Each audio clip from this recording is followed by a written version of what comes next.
Last weekend, we held the very first debatable intervarsity. This episode is a post-debate analysis that was originally released during that tournament, but we decided to release it on Spotify anyway so that those who missed out on the tournament wouldn't have to miss out on the important discussions that we're having on that tournament. This is the post-debate analysis for the second round of debatable intervarsity. The theme for this round was the Philippines, and sports too. Last March of 2021, the Filipino-born chess super grandmaster Wesley So officially attained American citizenship. He had previously left the Philippines to play on behalf of the United States. Around a month later, Filipino volleyball player Jaja Santiago was offered Japanese citizenship so she could represent Japan in the Olympics and the World Championship. This brought into the popular consciousness the question, should Filipino athletes stay in the Philippines even if they do not get many opportunities to thrive in this country? That's why the motion for this round read, this House believes that Filipino athletes should never give up Filipino citizenship in exchange for sports opportunities abroad. We'd like to thank Akeem Fabula for contributing this motion and for giving us their insights in this interview. We hope you enjoyed the episode.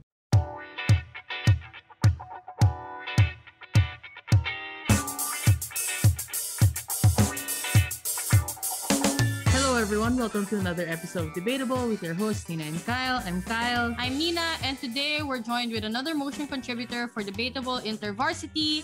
Akeem, how would you like to introduce yourself to our audience and our novices from Debatable Intervarsity? Hi guys, I'm Akeem Jade Fabula. I'm so happy to be here in this podcast. I'm from Ateneo de Davao University. For the past year of online debating, I've been very, very active. For those who don't know me, in the Philippine circuit, maybe as an AdJcore, as an adjudicator, and an equity officer, or just giving some lecture debates in some debate camps or some invited podcasts. Just taking advantage of the accessibility of debate tournaments. Good evening, everyone. Good evening. So this motion is about an influential Filipino athlete.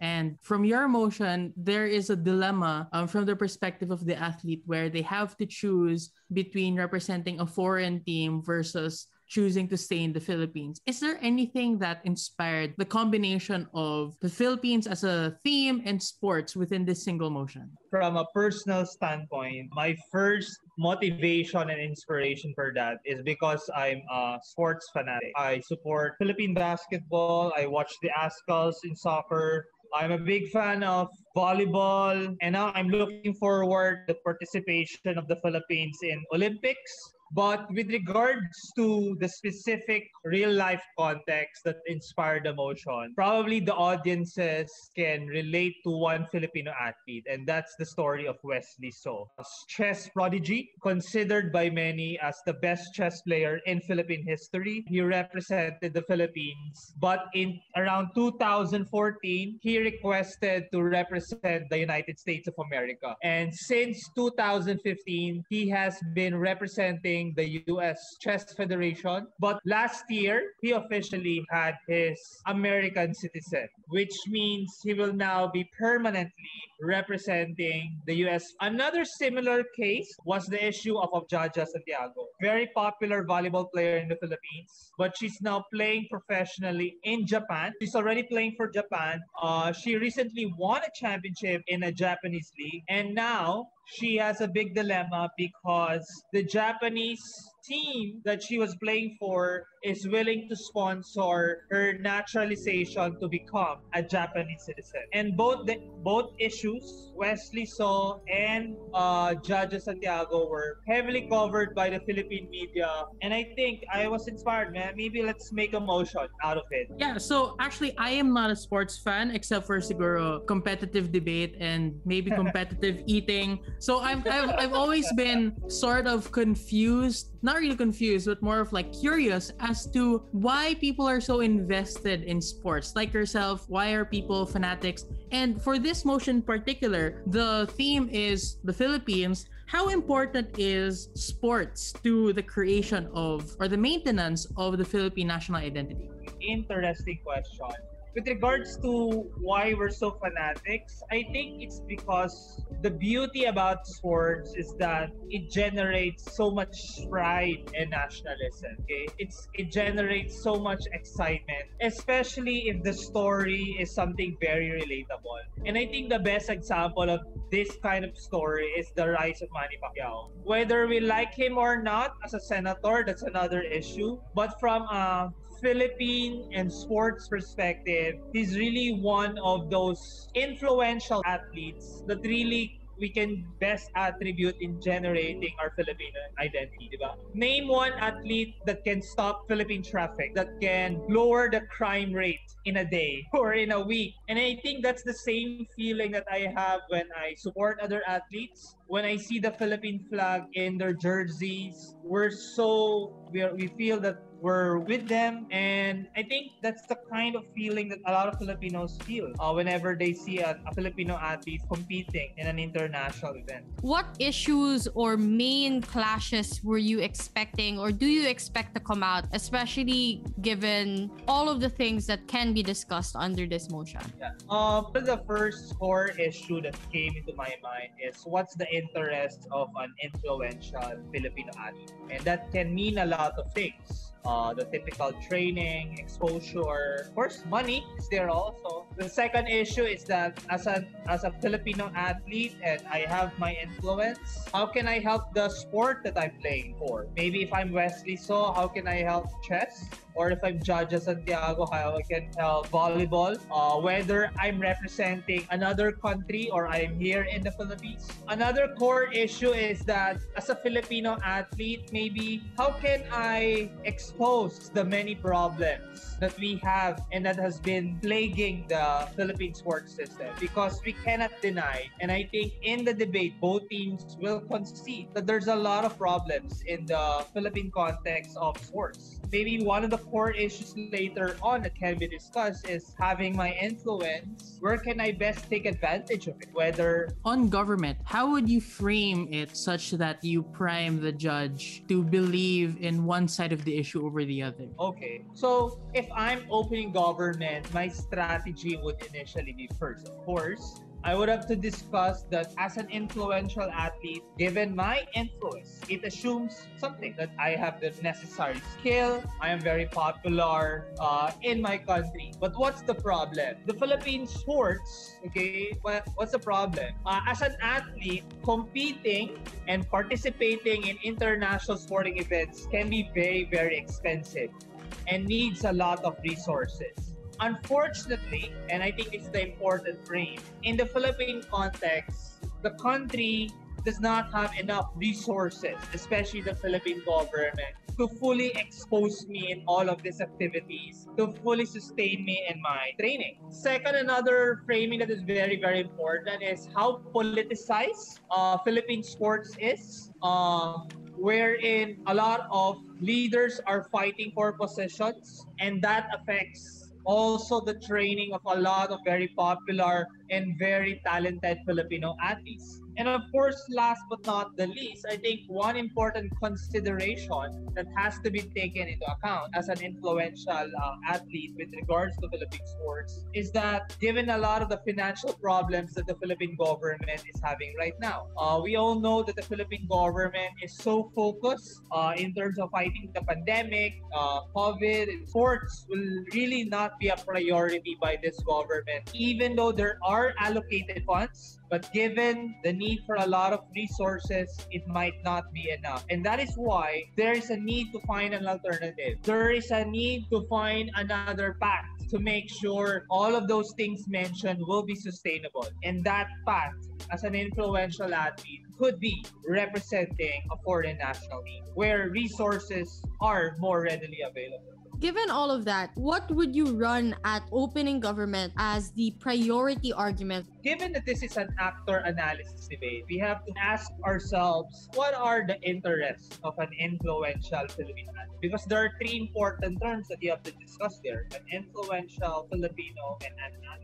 So first and foremost, I think the most important that an opening government when they enter in this debate is explore what are the interests of that influential Filipino athlete in terms of one, training and development. Just like any athlete, given that you have the necessary skills, influence, and popularity, your number one priority is really which path or which team or which country will give you the necessary funds in terms of training, sustainability of exposure. Because in training, that accounts to a lot of money, especially in terms of going to a lot of countries, hiring coaches, and so on and so forth. And that's very, very expensive for a lot of sports federations, given that they're not only supporting one athlete, but they're supporting a lot of athletes. Okay, so if you go to the path of representing another country, maybe a developed country, and usually the offers are coming from a developed country,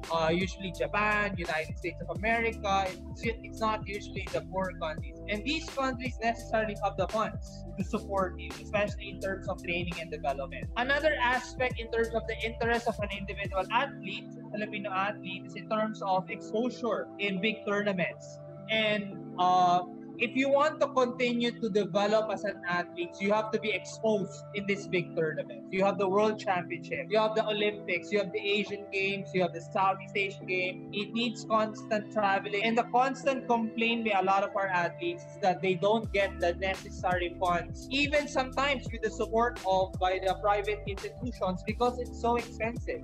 Okay? But I think the biggest problem, especially in the Philippine context, is really about the politics. And because of this politics, sometimes the athletes are not given the necessary priority. And this was the case of Wesley So when he eventually transferred to the United States of America, because he wanted to be exposed to these bigger leagues. And of course, maybe as an influential individual athlete, maybe one of the least priority of your concerns, maybe of course, helping your family. A lot of our influential athletes, maybe Heidelin Diaz, the one who won the silver medal in the last Olympics, said that the reason why she's staying in the sport and really pursuing is that because he wants to support her family. But of course, maybe you're in a sport where there's a lot of politics, there's not enough funding coming from the Philippine government, and you really want to support your family, then maybe representing another foreign country would be an option, because it will now allow you to have these kinds of accessibility to resources, to training, to a less politicized sports federation, and of course, exposure to bigger tournaments. Okay, one big example for Jaja Santiago, who was offered by the Japanese government, is that Japan is known to be a volleyball superpower.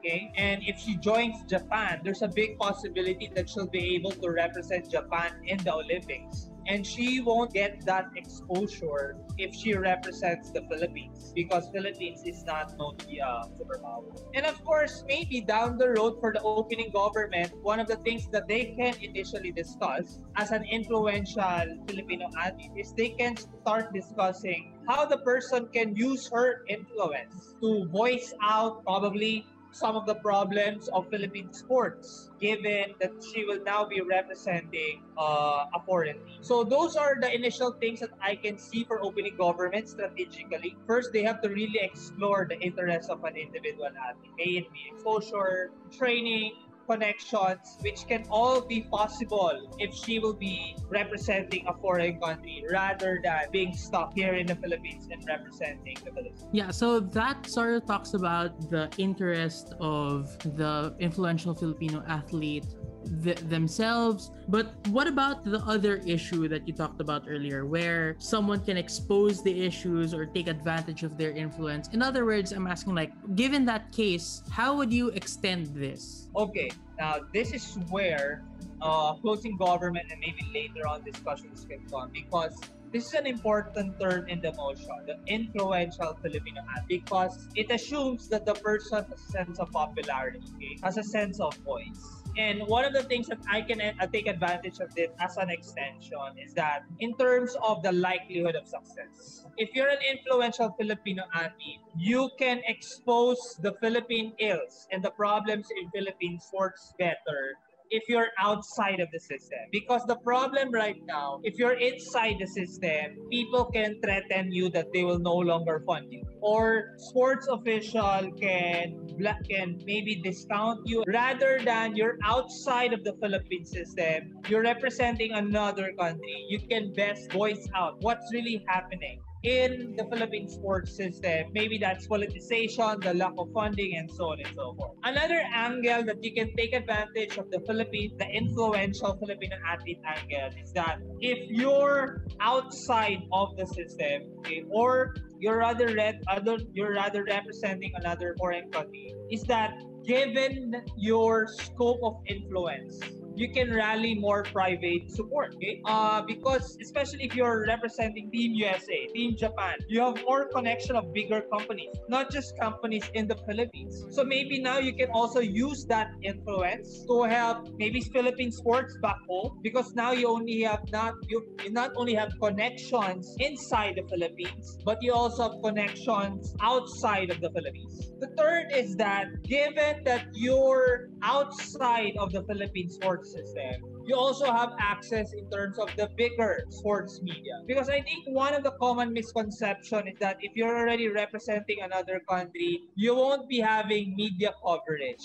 But that's not true, okay? We can see that in a lot of, if you have the influence, if you have the voice, if you have the talent, Philippine media stations will continue to cover you, and you will continue to have that voice, okay? One good example of that is Wesley So. Even though he's no longer representing the Philippines, he continues to have the media following. He continues to have the voice, okay? And when he was able to expose the many problems that the Chess Federation have back in the Philippines, he was able to put more pressure. He was able to put pressure rather into the Philippine sports and to make that necessary change. Okay, so I think overall the good extension of here is really for closing teams to take advantage of the influential angle. Maybe that influence can prove that he can be a better voice to other athletes in terms of the likelihood of success, because now he's outside the pressure of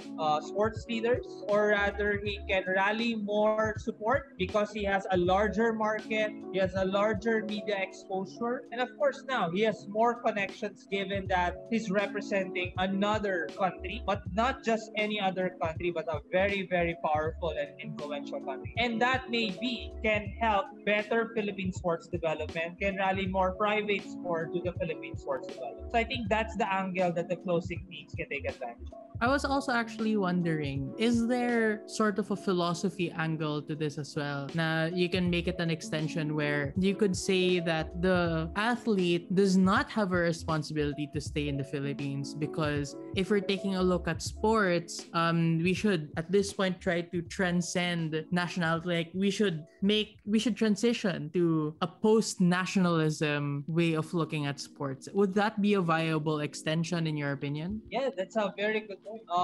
Especially right now, because as an athlete, you have to consider that in the past kasi, a lot of athletes take pride that we should only represent the Philippines. We should only represent our own country. But as we've seen in the past few years, a lot of the athletes, your term post-nationalism, believes that they can still best represent the country even though they're outside of the country, even though they're no longer representing the country.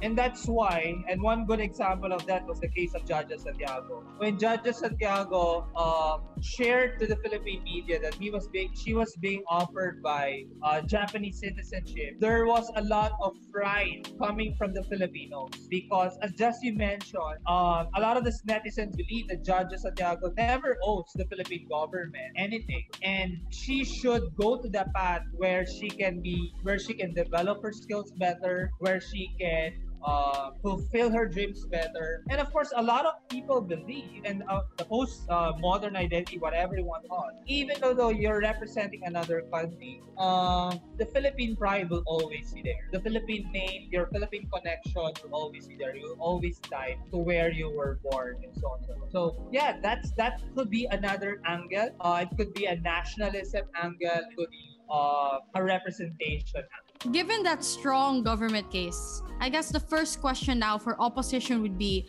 how do you enter a debate like that? How do you enter once those arguments, assuming you have a really strong opening government, have established those arguments already? Like, what is the reframe that you would do at opposition? I think for opposition, they will have to concede that there might be a lot of problems in terms of the Philippine context. There might be a lot of problems in terms of corruption and so on and so forth. But I think in the long run, given your influence, staying in the country will still be better for you as an athlete individually, will still be better in terms of representation for you as an athlete, and also staying in the Philippines, despite the many problems, will still be better in terms of other athletes themselves, and of course, the Philippine context as a whole, especially in terms of using your influence. Because I think Op can say that maybe the Philippine context, like maybe we have a lot of politics, we don't have a lot of funding compared to Japan and the US and so on and so forth. But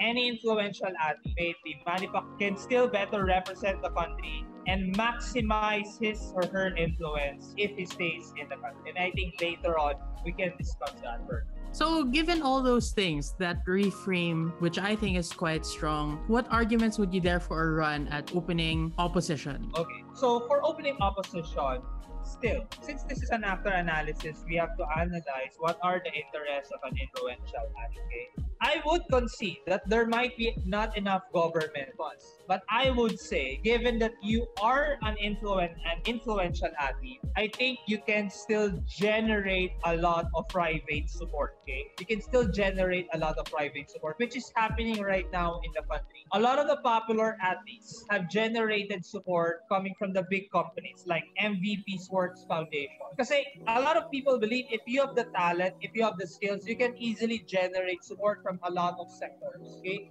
Just take for example, the last winner, Yuka Sasso, was being supported by a big company, ICDSI. But I think what's better for opening opposition than for government is that unlike government angle na you can generate support for yourself, here for opposition side, for opening opposition, not only can you generate funds from the private sector for your exposure, for your funding, but you can also generate financial support for the other athletes. And I think that's one of the beauties of what's happening right now in the Philippines. And there's a lot of examples of it. Wherein one athlete, because of her success, because of her influence, if you just do well, if you stick with the status quo, you can generate support. One good example of that is Heidelin Diaz. She's a very, very talented weightlifter.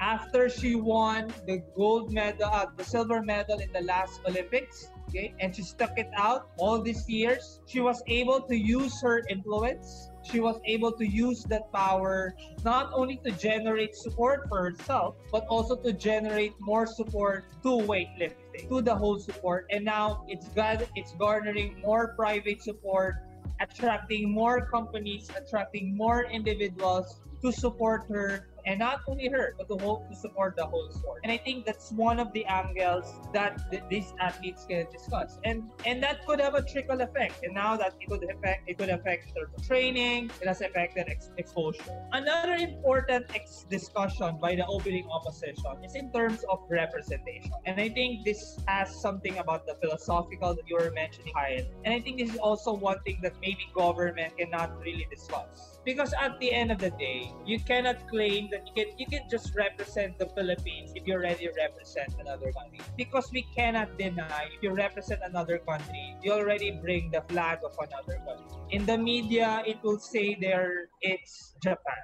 But what's the beauty if you're representing the country? One, in terms of maybe self-actualization, diba? You were born here, you were raised here, and nothing brings happiness. And I think we go back to the mindset of an athlete. I think an athlete is not just about money.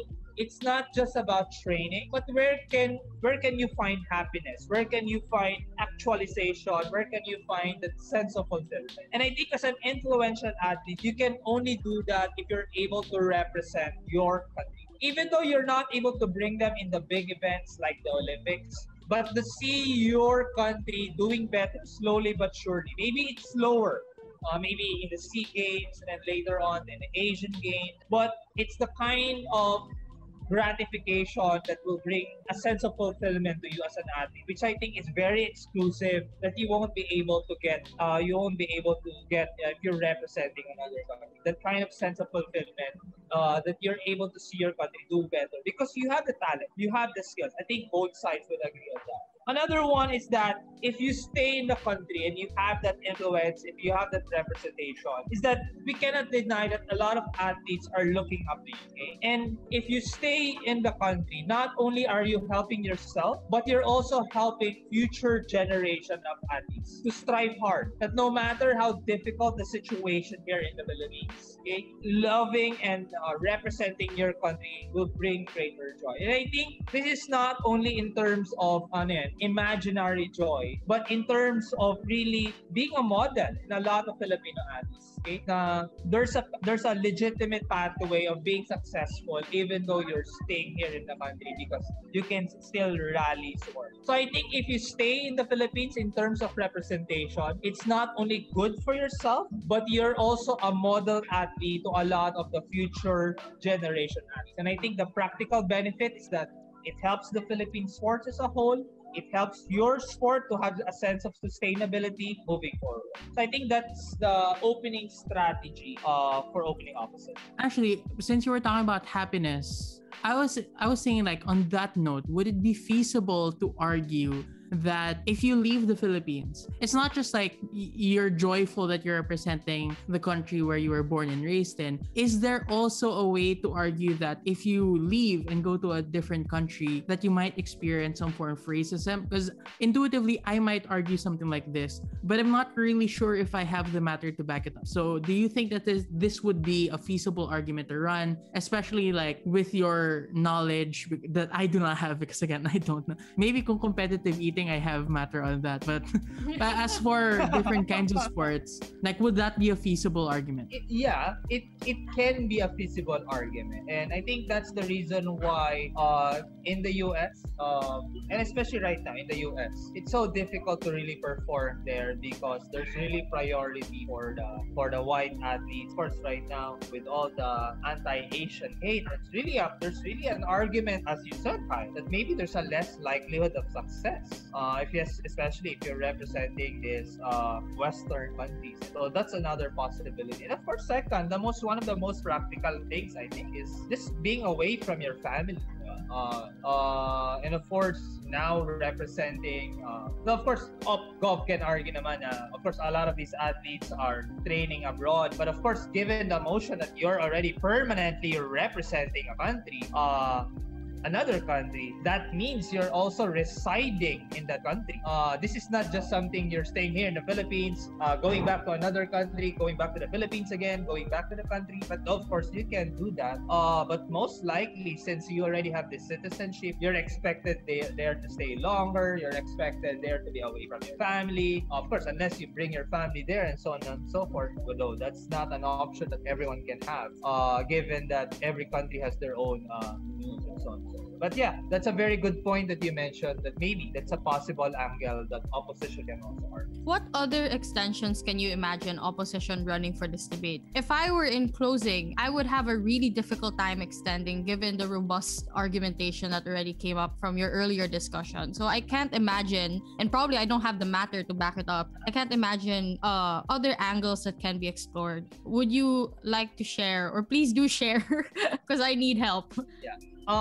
This debate, when I framed it, this is a typical like an OFW debate also, especially maybe you're a trained expert, not necessarily an OFW, but if you're a skilled scientist, would you go abroad or not? Would you take your talents there and here? I think one of the biggest problems and the fears is one, there could be a brain drain, or maybe we can call it a talent drain. Because if you're an influential athlete, it means this is not just any ordinary athlete. You're really something that is very, very, very important to the sports development. You're very, very important to the sports themselves. And maybe, like Wesley saw right now, the Chess Federation is suffering from in terms of chess talents and so on. So that's one thing. And why it would eventually lead to brain drain and eventually talent drain is this could be a precedent for more for more athletes to leave the Philippines and go to another country. And I think that is not something that you want as an influential athlete to happen.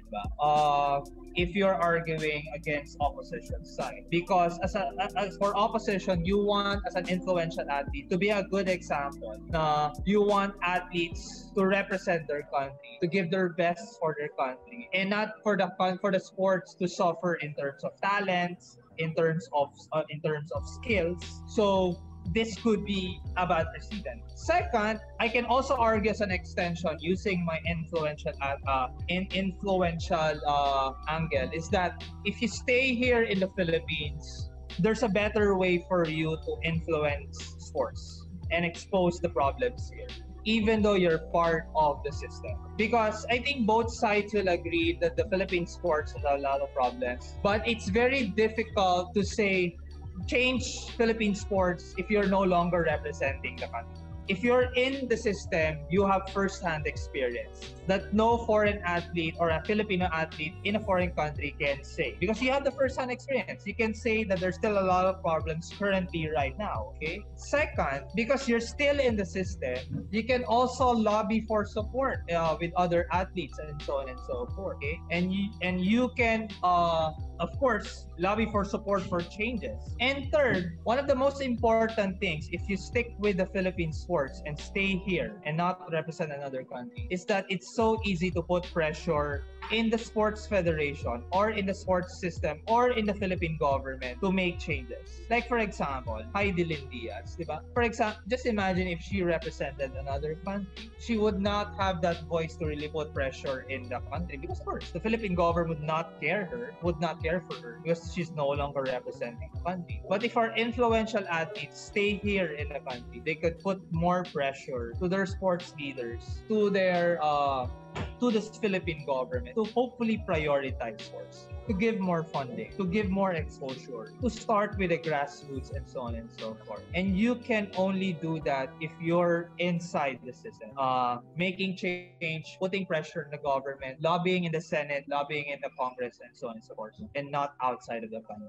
So in terms of changing sports system and changing Philippine sports as a whole, I think you can do better here in the Philippines. And last but not the least, I think for the future of the Philippine sports, I think if you stay here in the country, this will set a good example for future athletes. Because remember, you're an influential athlete. Not only are current athletes looking up to you, but maybe you have a massive following in social media, you have a massive following in news. There's a lot of kids looking up to you. There's a lot of future athletes looking up to you. And you can be a voice to these kids. You can be a voice to these future athletes that the best way to represent your country is to stay here in the country. The best way to give back to your motherland is to represent this country. And there's no better joy as an athlete than to represent where you came from. And I think that explains why a lot of our influential athletes continue to stay in the country and have not changed citizenship. So I think there's still a lot of angles that the closing opposition or future extensions the teams can discuss. So that was a great discussion overall about all the different sides that you could have for this motion. So I guess to end this post-debate analysis, we'd like to ask, what advice would you give novice debaters that might struggle with this particular theme? Especially, we have some international participants. What advice would you give them as they probably might be struggling with motions under Philippine theme, but also with regard to sports motions in general? Okay. With regards to Philippine motions, rarely do you hear very, very classical Philippine debate motion. It's usually really about current events. And I think the best advice for any Filipino debater or for any foreign debater, if you're going to a Philippine tournament, you expect a Philippine motion, you need first just to read a lot about current events, politics, economics, or maybe even sports. And this is something that is really, really hot topics, especially in social media. And second, just like any motion, these have classical roots, classical issues. The issue, of course, where is representation better? Staying here in the country or, of course, going another country. For sports motion, sports motion is a bit tricky. I just had a recent podcast last week with another institution where I gave tips on how to approach sports motion. I know that's a very lengthy discussion. And I told them we're very lucky right now because I tell you, sport is really a very difficult theme. Sometimes they put it side by side with economics and IR level of motions. But lately, sports motions have been not as popular because of the pandemic. A lot of the sporting events have been canceled. So it's good for all of us debaters. Less sports motions, but of course, you expect if I'm in the edge card, you should give sports motions here and there. But how to approach it? In almost all sports motions, usually the themes are very repetitive. Common themes like Olympics, gender, and nationalism. So usually the themes are very classical. Another one is that in every sports motion, usually, one kind of approach is to understand what are the interests. Usually, sports motions are worded wherein there are interests of athletes, maybe there are interests of institutions. So try to identify what are the stakeholders that are involved in the sports motion. Second, given the stakeholders, what are the interests of these stakeholders? And you can vis-a-vis compare the interests of these stakeholders. And of course, just like any team, there's no such thing as a purely sports motion. Because for every sports motion, there's an economics angle or a philosophical angle. There's a nationalism angle. Sometimes there can be an IR angle. Okay, one hot motion right now is that this year Japan is hosting the Summer Olympics. Next year, China is hosting the Winter Olympics. And there's been a lot of controversies with that hosting, whether China should push through with hosting that event, given all of the problems China is having. So there's also a possible IR angle. So there's a lot of angles. And maybe in this motion, the Philippine contest. Okay, the Philippine contest. So I think those are my tips to all our participants, and I really hope you enjoy the motion and really make most out of it. Thank you so much, Akeem, for this interview, as well as taking the time out of your day to formulate this motion, come up with arguments for it, and appear on our podcast to help the novices navigate through this tournament with us. So with that all said, thank you. This has been the episode. We'll see you in the next one. Bye. Bye-bye. Bye. Yay.